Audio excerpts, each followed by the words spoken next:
ನಮಸ್ತೆ. ಪ್ರಾಣಶಕ್ತಿ ಜಾಗೃತಿ ಚಿಕಿತ್ಸೆ. ಈ ಪ್ರಾಣಶಕ್ತಿ ಜಾಗೃತಿ ಚಿಕಿತ್ಸೆ ಅಂತ ಹೇಳೋದ್ರಲ್ಲೇ ಒಂದು ಅದ್ಭುತವಾಗಿರ್ತಕ್ಕಂಥ ಒಂದು ಅರ್ಥ ಇದೆ.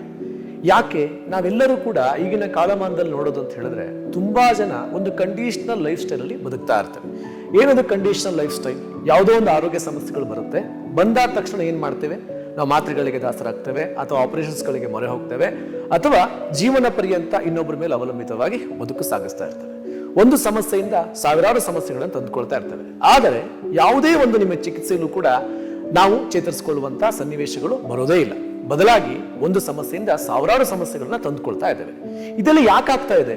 ಯಾಕಂತ ಹೇಳಿದ್ರೆ ನಮ್ಮ ಒಂದು ಪ್ರಾಣಶಕ್ತಿಗೆ ಜಾಗೃತಿ ಅನ್ನೋದೇ ಇರೋದಿಲ್ಲ. ಹಾಗಾಗಿ ಈ ಒಂದು ಪ್ರಾಣಶಕ್ತಿ ಚಿಕಿತ್ಸೆಯಲ್ಲಿ ಏನ್ ಮಾಡ್ತೀವಿ ಅಂತ ಹೇಳಿದ್ರೆ, ನಮ್ಮ ಒಂದು ಆಯಾಮಗಳಿಗೆ, ನಮ್ಮ ದೇಹದ ಎಲ್ಲ ಒಂದು ಆರ್ಗನ್ಸ್ಗಳಿಗೆ ಎಲ್ಲದಕ್ಕೂ ಒಂದು ನಿಯಮಗಳನ್ನ ಕೊಡ್ತೇವೆ, ಒಂದು ಬದ್ಧತೆಯನ್ನ ಕೊಡ್ತೇವೆ, ಒಂದು ಶ್ರದ್ಧೆಯನ್ನ ಕೊಡ್ತೇವೆ. ಈ ಶ್ರದ್ಧೆ, ಬದ್ಧತೆ ಮತ್ತು ನಿಯಮವನ್ನು ಕೊಡುವಂಥದ್ದೇ ಪ್ರಾಣಶಕ್ತಿ ಜಾಗೃತಿ ಚಿಕಿತ್ಸೆ. ಒಂದೊಂದು ಅಂಗಗಳಲ್ಲೂ ಯಾವ ರೀತಿ ನಮ್ಮ ದೇಹದ ಒಂದು ಕಾರ್ಯ ಪ್ರವರ್ತಗಳನ್ನ ಮಾಡುತ್ತೆ, ಕಾರ್ಯ ಪರಿಚಲನೆಗಳನ್ನ ಮಾಡುತ್ತೆ, ಅದನ್ನ ನಾವು ಗಮನಿಸ್ತಾ ಹೋದಾಗ ನಮ್ಮ ಆರ್ಗನ್ಸ್ಗಳನ್ನ ನಾವು ಪ್ರೀತಿಸ್ತಾ ಹೋಗುವುದೇ ಪ್ರಾಣಶಕ್ತಿ ಜಾಗೃತಿ ಚಿಕಿತ್ಸೆ. ಹಾಗೆ ಅಲ್ವೇ ನಾವು ಹೇಳ್ತಾ ಇರ್ತೇವೆ ಪ್ರತಿ ಸಲ ಕೂಡ, ನಮ್ಮ ಆಲೋಚನೆಯೇ ನಮ್ಮ ಆರೋಗ್ಯವನ್ನು ನಿರ್ಧರಿಸುತ್ತೆ. ನಮ್ಮ ಆಲೋಚನೆಗಳು ಸರಿಯಾಗಿದ್ರೆ ನಮ್ಮ ಎಲ್ಲ ದೇಹದ ಅಂಗಾಂಗಗಳು ಕೂಡ ಅವ ಒಂದು ಕಾರ್ಯ ಕ್ಷಮತೆಯನ್ನು ಕೂಡ ಹೆಚ್ಚಿಸ್ತಾ ಬರುತ್ತೆ. ಹಾಗಾಗಿ ನಮ್ಮ ದೇಹದಲ್ಲಿರ್ತಕ್ಕಂಥ ಸಪ್ತ ಚಕ್ರಗಳ ಕಾರ್ಯಕ್ಷಮತೆಯೂ ಕೂಡ ಹೆಚ್ಚುತ್ತಾ ಹೋಗುತ್ತೆ.